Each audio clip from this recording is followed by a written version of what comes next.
She thought she was walking into her baby shower. But the microphone wasn't for celebration. The envelope wasn't a gift. And the man she trusted wasn't her husband anymore. That night, 7 months pregnant, Lydia was dropped at a women's shelter like something disposable. What they didn't know was this. They had just abandoned a billionaire's granddaughter. Lydia learned early how to take up as little space as possible. She was raised to be gentle, patient, and endlessly grateful for meals, for shelter, for being tolerated rather than chosen. Her grandmother used to say, some people are born loud, others are born careful. Lydia became careful. Careful with her words, careful with her needs, careful with her dreams. To her, love was not something you demanded. Love was something you endured. So when Brandon entered her life, confident, charming, certain of his place in the world, Lydia gave without hesitation. She gave him her savings when his business idea struggled. She gave him her time when he said stress made him distant. She gave him her trust when warning signs whispered instead of screamed. She never asked whose name would be on the house. Never asked why her voice didn't matter in decisions. Never asked what would happen if she ever needed help. Because Lydia believed that love meant silence during storms and loyalty during neglect. When she became pregnant, she thought it would finally make her visible. She imagined shared joy, softened hearts, a family built together.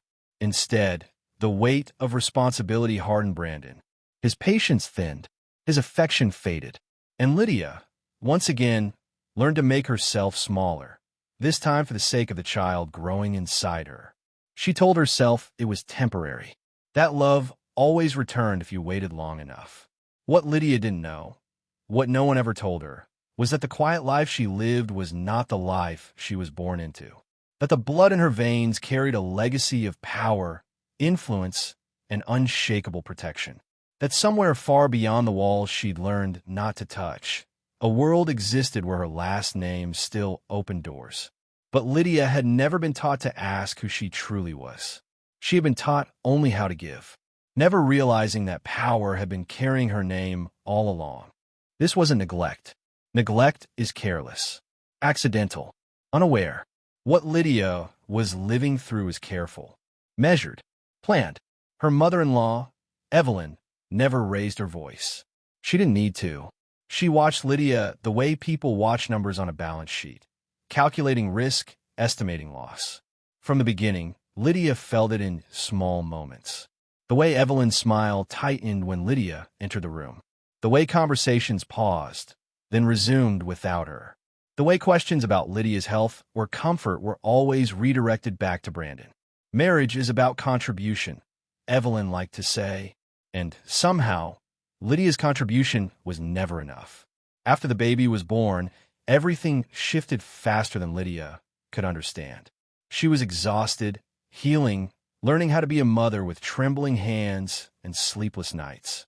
She thought vulnerability would bring them closer. Instead, it exposed her. Brandon came home later. His phone stayed face down. Conversations became transactional, diapers, bills, silence. And then there was her. At first, Lydia didn't even know another woman existed. She only felt the space where Brandon's warmth used to be. The way his eyes slid past her, as if she were furniture. The way he stopped asking how she felt and started reminding her how much things cost. "You're not pulling your weight anymore," he said once, casually, as if she hadn't just carried his child for 9 months. Evelyn noticed everything. She noticed Lydia's slower steps, her tired eyes, her dependence. And in Evelyn's world, dependence was weakness. Weakness was danger. So she made calls. Quiet ones. Strategic ones. She spoke to Brandon in private about stability, appearances, the future. About how a man with ambition couldn't afford emotional baggage. About how some women were meant to build, while others were meant to benefit. And Lydia, in Evelyn's mind, had become a liability. The other woman entered Brandon's life easily. She was polished, well-connected, always available. She laughed at his frustrations, agreed with his complaints. She never asked for help. She never cried from exhaustion. She fit neatly into the version of life Evelyn envisioned for her son. No one told Lydia directly. They didn't have to.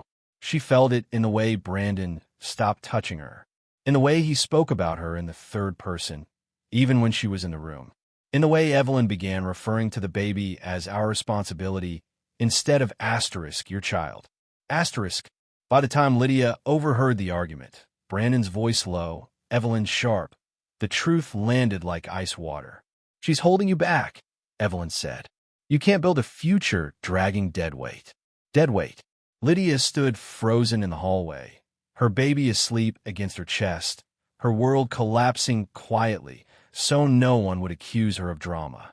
She waited for Brandon to defend her, to say her name with love, to remind his mother that Lydia was his wife. He didn't. That silence told her everything. From that moment on, the plan accelerated. Brandon started documenting her instability. Evelyn suggested separating finances for safety. Conversations about temporary arrangements turned into ultimatums. Lydia was framed as fragile, emotional, unfit, and Lydia, still believing love meant patience, kept trying harder. She cooked when her body ached. She apologized when she didn't know what she'd done wrong. She shrank further, hoping to disappear from their target. But plans don't stop because someone is kind. They stop only when they succeed or are exposed. The day Brandon drove her to the shelter, he didn't yell. He didn't insult her.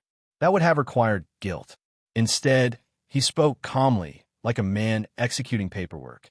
It's just temporary, he said, not meeting her eyes. You need help.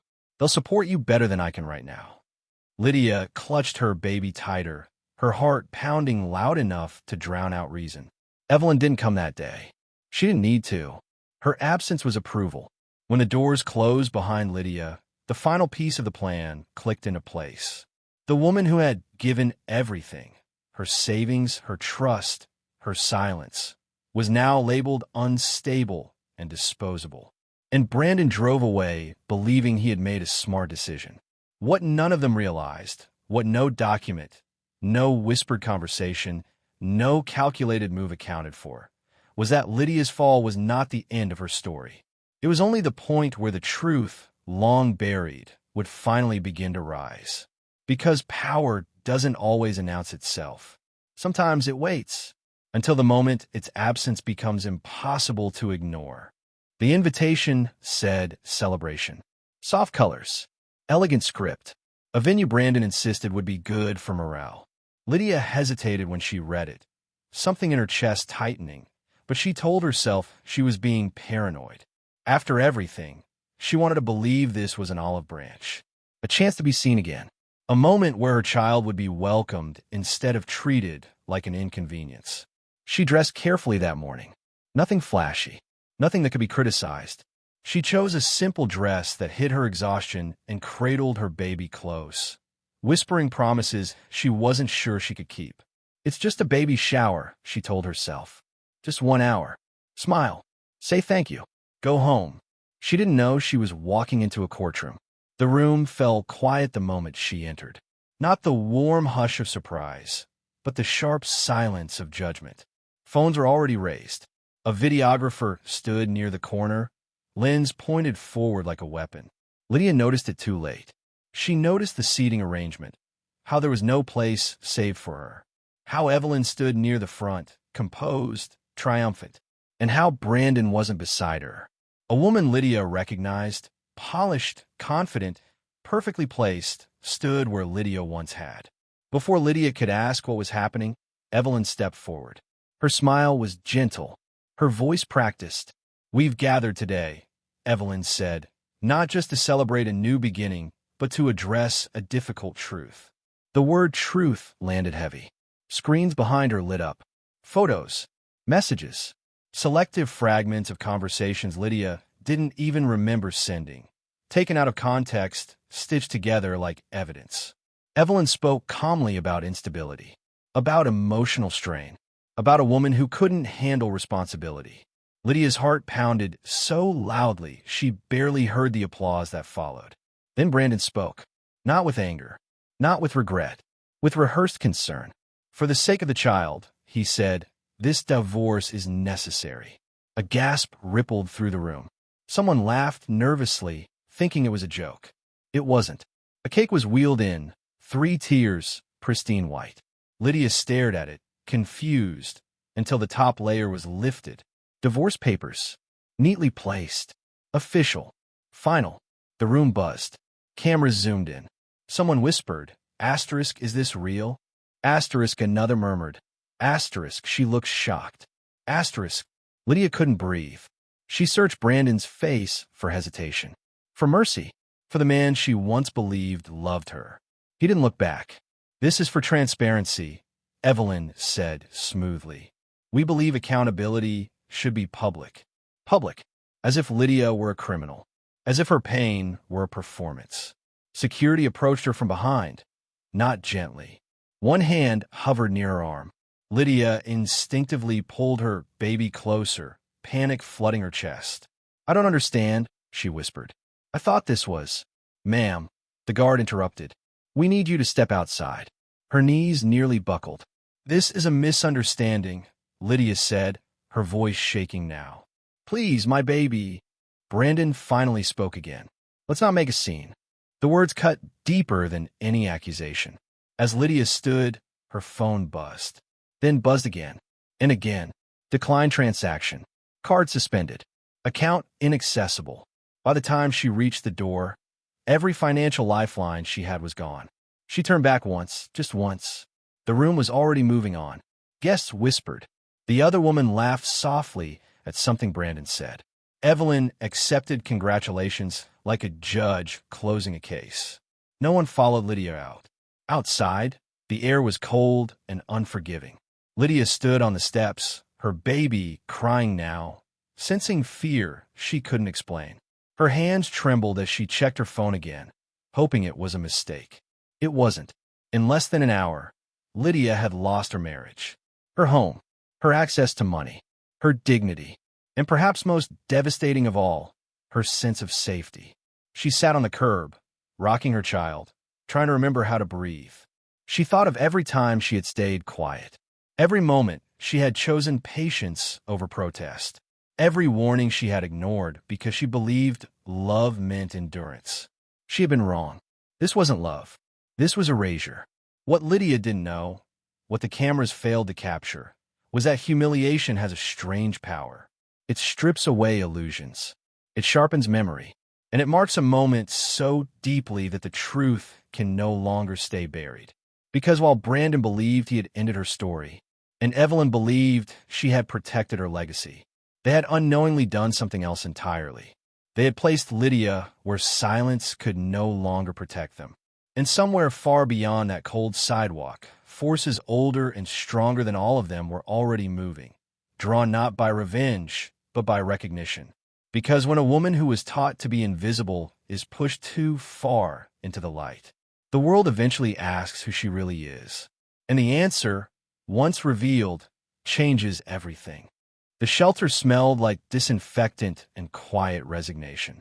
Lydia sat on a narrow bed near the corner, rocking her baby as softly as she could, afraid that even the sound of breathing might draw attention. Around her, other women moved like shadows, tired, guarded, careful not to hope too loudly. This was not a place for questions. It was a place for survival. A volunteer handed Lydia a clipboard. "Just basic intake," she said kindly. "Name, emergency contact, belongings." Belongings. Lydia looked down at herself. A diaper bag. A phone with no service.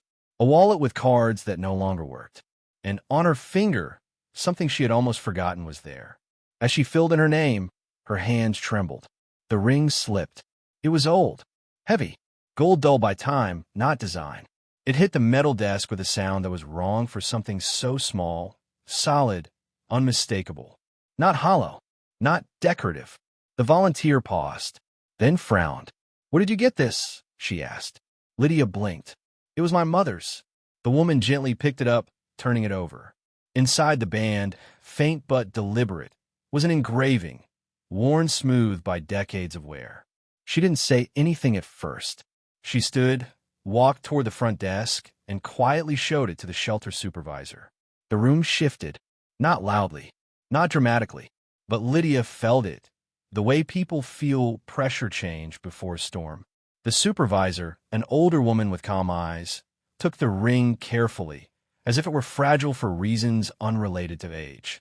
"This," she said slowly, "is not just jewelry." She pointed to the engraving. "This is a legacy seal." Lydia's heart skipped. "I don't understand." The supervisor nodded once. Most people wouldn't. She made a phone call, not the kind of call shelters usually make. No request for donations. No emergency services. No waiting on hold. Just a name. And then silence. When a voice on the other end finally spoke, the supervisor straightened unconsciously. "Yes," she said. "We have the ring." "And the child?" Another pause. "She's here. Lydia." The call ended quickly.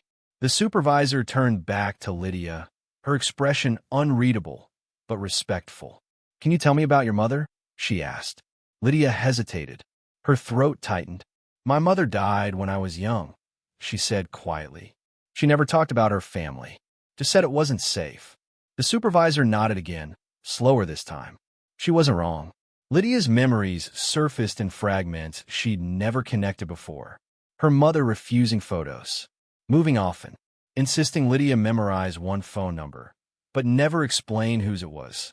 That ring, given to her on her 18th birthday with only one instruction. Asterisk, never sell it, never show it, and only take it off if you truly have no other choice. Asterisk, Lydia had thought it was superstition. The truth was heavier. Hours passed differently after that. Staff brought food, a private room, a social worker who didn't ask invasive questions, a doctor who examined Lydia and the baby without judgment.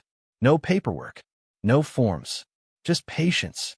Late that night, a man arrived. He didn't wear a suit. He didn't announce himself. He stood near the doorway, his posture careful, as if unsure he had the right to enter. His hair was silver, his presence unmistakable. When Lydia looked up, something inside her chest cracked open. Not recognition, but familiarity. Like a song she'd heard once as a child and forgotten she knew. He held the ring in his palm. "I've been looking for you for 26 years, he said softly. Lydia stood slowly, instinctively shielding her baby. "I think you have the wrong person." The man shook his head. "No, your mother made sure of that." He told her everything. How her mother had been born into one of the most powerful families in the country. How she had loved someone the family rejected. How she had walked away from wealth to protect her child from a world that consumed people whole. How the ring was not sentimental. It was a safeguard. A final door left unlocked in case everything else failed. "I promised her," the man said, voice thick with emotion, "that I would never force this life on you. That I would only come if you asked, or if you had no other place left to stand." Lydia's knees weakened. She sat. All at once, the pieces aligned. The way money had always felt distant, but familiar. The way people underestimated her without ever fully erasing her. The strength her mother carried quietly, without explanation. "You're," Lydia swallowed. "You're my grandfather," he finished. The word felt unreal. He didn't reach for her. He didn't demand recognition. He simply waited. "I don't want anything," Lydia said instinctively. "I don't want revenge. I know," he said gently. "You were raised well." He looked at the baby then, really looked, and his composure finally broke. "She named you after the stars," he whispered. "Did you know that?" Lydia shook her head, tears spilling freely now. "I didn't know anything," she said. "That was the point," he replied. "She wanted you free." Silence filled the room. Thick, emotional, irreversible. When a man finally stood, his voice was steady again. "You won't stay here tonight," he said, not as an order, but a certainty. "Not because this place failed you, but because it was never meant to hold you." Lydia looked down at her baby, at the ring, now back on her finger, at the truth, no longer buried. She hadn't lost everything after all. She had lost illusions. And in their place, something far more dangerous had emerged. Not anger, not vengeance, but identity. Because when the truth finally surfaces, it doesn't rush. It settles. And from that moment on, every lie that was built to erase her began to crack. Quietly, inevitably. Just like the sound that ring made when it touched the desk. and opened a world no one thought she'd ever return to. Lydia didn't scream. She didn't call reporters. She didn't post explanations or demand apologies. She didn't even ask why they had done it, because now she finally understood how people like Brandon and Evelyn moved.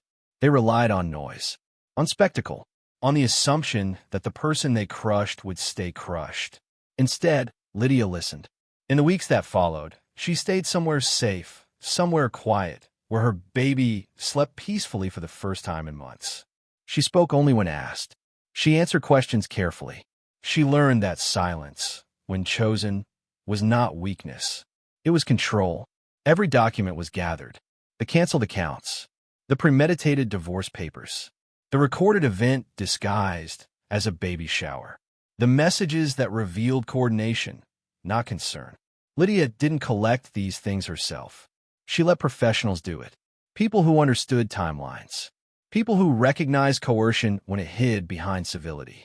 People who knew that public humiliation paired with financial isolation had a legal name and consequences. While Brandon told friends the situation had resolved itself, Lydia was documenting patterns. While Evelyn hosted dinners and congratulated herself on protecting the family image, the truth was assembling quietly, piece by piece, line by line. No leaks, no warnings, just precision. Lydia learned things that shocked her. That her access to funds had been restricted before the event. That security had been instructed in advance. That the narrative of her instability had been drafted weeks earlier. It wasn't a misunderstanding. It was orchestration. And the law does not take kindly to orchestration when a child is involved. By the time Brandon realized something was wrong, it was too late to correct it with charm. Meetings were requested. Statements were required. His casual confidence began to fracture under scrutiny. Evelyn, for the first time in her life, was advised to say nothing. Lydia was never in the room when these moments happened. She didn't need to be. Power that moves quietly doesn't need witnesses. It needs accuracy. One afternoon, Lydia held her baby and watched sunlight fall across the floor. She felt no rush of triumph, no hunger for punishment, just relief. For the first time, she was not trying to survive someone else's decisions. She was standing inside her own truth. The world would learn what happened in its own time, through filings, through rulings, through outcomes that didn't require commentary. Justice, Lydia realized, didn't look like revenge. It looked like stability, like protection, like a future where her child would never learn how to disappear to be loved. While her enemies celebrated too early, mistaking silence for surrender, the law prepared to speak for her. And when it did, it wouldn't shout. It would state facts. And facts, once spoken, have a way of ending stories that were built on lies. Quietly, completely, and forever. This was never a story about revenge. It was a story about restraint.